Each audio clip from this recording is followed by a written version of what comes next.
Hello, teachers. Teacher Rocky here with a quick tax tip for you. One of the things that I see happening in a lot of the groups is teachers who are nervous about how to keep track of expenses for their business. Maybe you've never done work as an independent contractor before, you've never owned your own business, so you haven't had to deal with the tax stuff.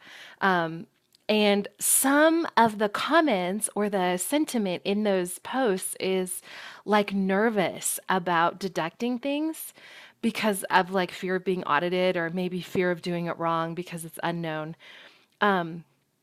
Listen, that's like the same thing as if the speed limit is 60, only driving 30 because you don't want to get a speeding ticket. Like, you're not going to get a speeding ticket. You're not speeding. You're not breaking any rules. So drive 60 if you're allowed to drive 60, right? And the same is true for your business. You should deduct everything you can because you're allowed to do that under the law. Now, of course, consult a tax professional. I'm not giving tax advice here. I'm not here to tell you what is allowable and what isn't allowable as a deduction. But I want to show you how I've organized my expenses for my business so that I think that's part of it too. We're afraid of like losing a receipt, or if I have to keep track of every like $2 thing I get at the Dollar Tree, I'm going to go crazy. I'll never keep track of all of that. And so I just want to share a simple system that worked really well for me this last year that you might be able to use too. It's just handy dandy Google Drive. So I just created within Google Drive just a VIPKID folder right here. Okay, VIPKID.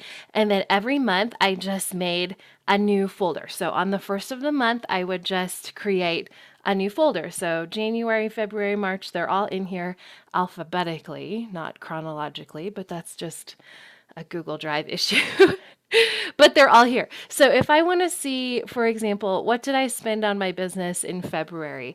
Anytime I had an expense in February, I would either move the PDF receipt, like here's one from Amazon that I bought in February.